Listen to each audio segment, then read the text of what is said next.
넷째 주 그룹 큐티 나눔인데요. 생명 지혜 열매입니다. 아이스 브레이크는 세상 격언 중 나의 재정 관리에 영향을 미치는 내용이 있다면 무엇일까? 저는 옛날부터 어머니께 쌀떡에서 인심난다 하는 그런 내용들 들었습니다. 그리고 어떤 게 있을까요? 우리 회사를 다닐 때는 개같이 벌어서 정성같이 쓴다 이런 얘기도 또 윗어른들한테 들었고요.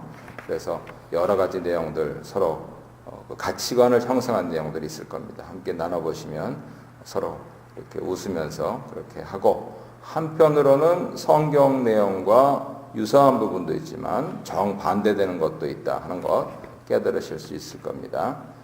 지혜의 뿌리가 경외라면 지혜 열매는 생명입니다. 그러니까 하나님을 경외하면 생명 열매를 맺힌다는 거죠. 그러면 그 줄기는 무엇이겠습니까? 우리 예수님이죠. 그죠? 예수님께서 나는 포도나무요 너희는 가지니, 가지가 나무에 붙어 있으면 많은 열매를 주렁주렁 맺히겠다 하신 말씀이 그렇게 이해가 되지 않습니까? 우리 하나님은 생명의 하나님이시죠. 성령님은 생명의 영이시고 우리 예수님은 생명의 주님입니다. 그러니까 이 여호와 경외라고 하는 뿌리를 든든히 받고 있고, 예수 이름을 부르는 자들은 누구나 생명 열매를 맺힐 수가 있게 되는 것이죠. 비유적으로 말씀드렸는데 구체적으로 말씀드리면 그 한가운데 오늘날 21세기에 성령님 계시고요. 그리고 우리 민족의 역사에는 바로 우리 어머니들이 있습니다. 고난의 시절을 겪어오면서 자녀들을 살려내신 그러한 어머니들이 있지요. 그래서 요즘 현대 어머니들이 옛날 어머니들을 본받아야 될 것 같아요. 자기를 포기하고 희생하고 그 생명을 낳는, 그저 육신적으로 배출하는 생명, 거기서 물론 시작을 하겠지만 영적으로 완성하는 생명, 그거를 어머니들이 해야 된다는 거죠. 여기서 할머니는 없습니다. 어머니만 있습니다. 그래서 유대인들은 꼭 안식일날 우리 김춘환 목사님 사진에서도 보셨듯이 촛불을 어머니가 켜죠. 그래야 안식일 예배가 시작됩니다. 어머니들이 촛불을 켜야 예배가 시작됩니다. 그만큼 중요하다 하는 것이죠. 히브리어 단어가 몇 개 없는데 자비라고 하는 말은, 긍휼이라고 하는 말은 어머니의 자궁입니다. 어머니의 자궁에서 하나님 아버지의 자비를 똑같은 단어를 쓰고 있다 하는 것은 현대인들이 깊이 생각을 해보아야 하는 것이죠. 말씀과 나눠보겠습니다. 인의선을 추구하는 의인이 타인과의 관계에서 덕과 인자를 베푼 결과는 존용을 얻고 자기의 영혼을 이롭게 하는 것입니다. 명예 재물 싫어할 사람 아무도 없죠. 좋은 것입니다. 오늘 개역 개정에는 근면한 남자 이렇게 되어 있는데 원어적으로는 포악한 남자, 그리고 우리 유교의 영향을 받아서 유독한 여자 이렇게 되어 있는데, 영어는 제대로 번역을 했습니다. 유능한 여인.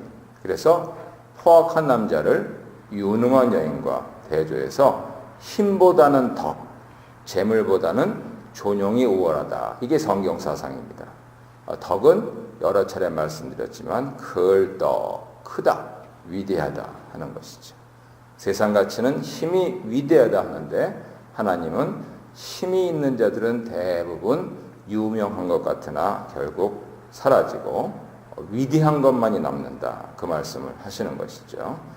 그렇게 남에게 친절을 베풀면 결국 자신을 이롭게 한다고 말씀은 충고합니다. 반대도 마찬가지죠. 2번 보겠습니다. 악인의 삭은 허무하지만 의인의 상은 확실하고, 의인의 소원은 선함을 낳지만 악인의 소망은 진노를 이룹니다. 누구든지 자신이 한 일에 대한 싹시 있을 것입니다. 지지난주 나눠드렸던 욥기 묵상, 교회적으로도 참 힘들었죠. 욥기를 묵상할 때 안수 집사님 두 분도 교회를 나가시고 그렇게 했는데 이해하기 어려운데 다시 들으니까 결국은 인과응보 사상을 거절하는 것 같지만 그러나 하나님이 결국 보답하신다 하는 것입니다. 그러니까 이 잠언의 말씀과 겉으로는 모순되는 것 같지만 누구든 자신이 한 것에 대한 싹시 있다. 그걸 누가 주시냐? 하나님 주신다는 것이죠. 하나님 절대주권 사상입니다. 그래서 역사를 주관하시는 하나님이 인간의 행위는 물론 숨은 동기까지 다 아신다 하는 것을 고백하고 사는 게 신앙이죠. 그래서 하루를 시작하고 하루를 끝내면서 나의 내면을 아시는 하나님께 마음을 드리는 기도를 드린 것. 그게 뭐 5초, 10초라도 괜찮습니다. 이게 신앙이에요. 하나님을 의식하는 것. 하나님께 맡기는 것. 3번 보겠습니다. 아름다운 여인이 그 언행을 삼가지 않는 것을 돼지코의 금고리 갖다 비유합니다. 굉장히 쉬운 내용 같은데 이제 신학교 3학년이 돼서 졸업반이 됐을 때 갑자기 성경고사라는 게 생겼는데 성경을 읽지 않는 김전도사가 그때 650명 중에서 모두 20명이 1차로 합격을 했는데 합격을 해서 다른 사람들을 깜짝 놀라게 한 적이 있습니다. 그랬을 때 사람들이 많이 틀린 문제가 바로 돼지코의 금고리였습니다. 왜냐하면 거기다가 돼지코의 은고리 이렇게 써놔가지고 당연히 맞다고 동그라미 쳤는데 은고리가 아니고 금고리다. 그래서 완전히 틀리게 하려고 해서 원성이 자자했던 아주 오래전에 기억이 나는데요. 돼지에게 금고리는 전혀 가치가 없죠. 어울리지도 않습니다. 그래서 지혜 없는 미인의 경박한 행실을 풍자한 것이죠. 저기 나이아가라 온더 레이크 가면은 쇼 극장 있지 않습니까? 쇼와 관련된 유명한 일화도 있죠. 아주 멋진 여배우가 못생긴 쇼에게 반해가지고 그렇게 프로포즈를 했다가 다 그렇게 서로 엇갈리면 어떡하냐 유전자가 뭐 그런 얘기 다 아실 겁니다. 그랬을 때 그런 부분들을 생각하면은 외모와 용모를 나타내는 아름다움 하지만 내면 이 품행과 행실을 나타내는 삼가지 않는 것. 더구나 이것은 언어 단어 수가 모자른 옛날에는 맛보는 것, 삼가다 하는 것, 맛보는 것 같은 단어로 이렇게 썼는데요. 개걸스럽게 먹는 거죠. 참 이쁜 여자가 뷔페 식당에 가서 개걸스럽게 먹는다 하는 이미지를 그렇게 생각을 해보십시오. 그러면 다 그냥 눈살이 찌푸려지죠. 그만큼 지혜도 분별력도 없다 하는 뜻이죠. 그러니까 용모와 외모 그 이전에 안에 있는 품행과 행실 이것이 더 중요하다 하는 성경 사상인 것이죠. 나는 1번 보겠습니다.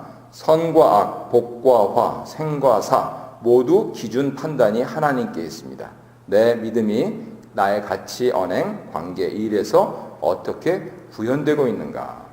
젊어서는 시행착오, 심지어는 나이가 들어서도 그렇게 합니다만 점차적으로 내 기준이 하나님 기준으로 잘 맞춰져서 남자들은 군대 가서 그 용어를 배웁니다. 0점 조정한다 그러죠.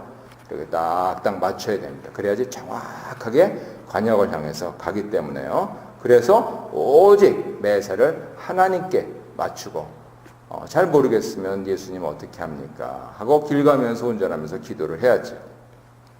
2번 보겠습니다. 선행, 구제의 역설적인 성취 그리고 선악의 필연적인 보응을 교훈하며 과도하게 아끼거나 자기 재물을 쌓기에만 집착하는 자들은 가난하게 되고 백성들로부터 저주를 받게 된다. 이렇게 나옵니다. 흩어 구제하여도 더욱 부하게 되고 과도히 아껴도 더욱 가난하게 된다 하는 것은 사람들의 생각과는 정반대죠. 하나님의 역전, 하나님의 역설입니다. 물론 당대에는 안 그렇듯이 보일 수도 있죠. 그래서 당대 비평을 하자면은 꼭 옳다고 할 수는 없습니다. 하지만 세대 비평, 시간 비평, 아버지, 아들, 그리고 할아버지, 아버지, 아들 이걸로 가면은 적어도 성경은 3대 나아가서는 조금 더 거룩한 욕심을 부리자면은 4대 신앙이기 때문에 우리 옛날 조상들도 뼈대 있는 집안은 고조까지 제사를 드렸단 말이죠. 그래서 이 4대 이것이 명문가의 전통인데 그랬을 때 하나님이 어떻게 하시는가.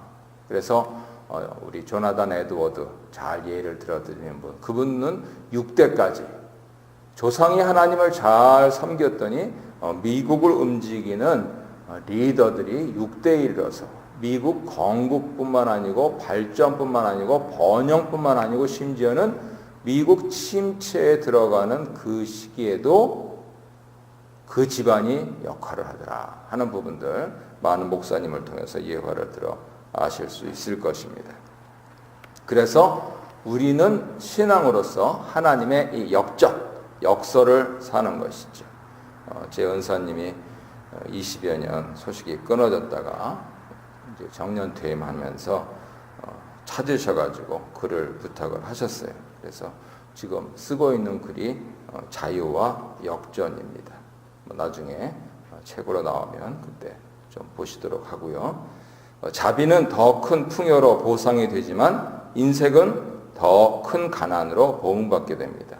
더구나 요즘 같은 시대에 양식을 치부수단으로 삼고 매점매석을 통해서 부당한 이익을 극대화해서 부의 축적에만 골몰하는 자들은 백성들의 원성 그리고 민심천심이라고 하는 그러한 세상 사상, 성경 사상과 아주 유사합니다. 하나님의 진노를 피하지 못할 것입니다. 2번 보겠습니다. 하나님을 경외하는 인자하고 지혜로운 의인은 생명나무를 거두고 사람, 영혼, 즉 나무를 통해서 영혼을 얻게 될 것입니다.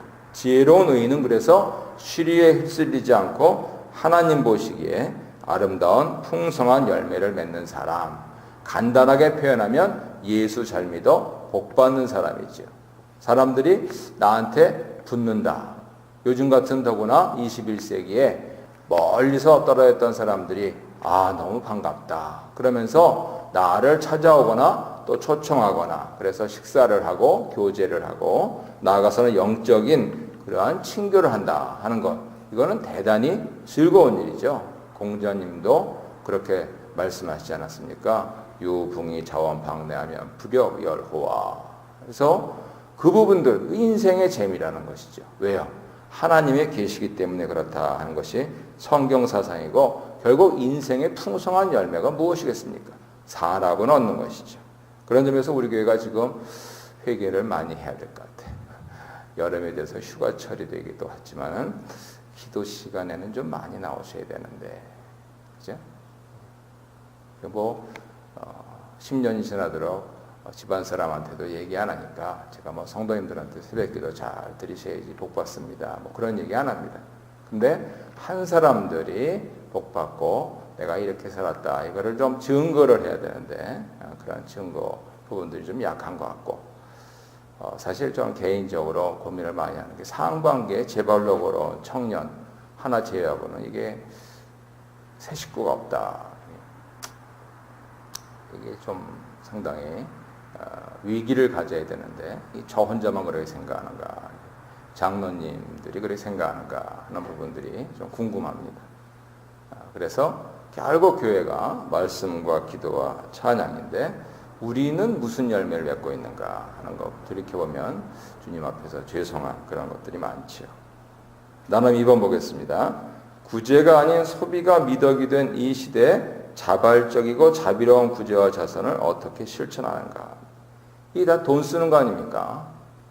우리 옛날에 2003년도에 김준영 목사님 오셔가지고 목사는 돈 버는 사람이 아니고 돈 쓰는 사람입니다. 이 자리에서 말씀을 하셔가지고 그렇게 당신 체험담을 말씀을 하셨는데 구제도 그렇고 소비도 그렇고 다 돈 쓰는 거잖아요. 뭐가 다릅니까? 나를 위해 쓰느냐? 남을 위해 쓰느냐? 오늘 잠언 말씀 바로 그 질문입니다. 그러니까 소비하기보다 구제에 힘쓰는 자가 신자다 하는 뜻이죠. 나눔 3번 보겠습니다. 오늘 말씀을 통해서 깨닫게 된 나와 우리의 약점이 있다면 무엇인지 나눠봅시다. 함께 기도하고 개인 기도로 들어가겠습니다. 하나님 주신 지혜로 자기 실속만 챙기는 사람이 아니라 남을 살리는 생명의 통로가 되게 하소서. 우리 교회가 선교와 구제에 더욱 힘쓰고 원활한 교회 운영에 모범을 보이게 하소서. 말하지 않아도 지혜로운 사람들로서, 더구나 이 새벽 기도를 드리는 그러한 사람들로서 더욱 하나님의 교회를 사랑하시고 가정이 복받는, 그리고 말과 행동에 조심하여서 점차로 시간이 지날수록 어른이 되어가는 그러한 아름다운 교회를 위해서 기도하시고 개인 기도 하시기 바랍니다.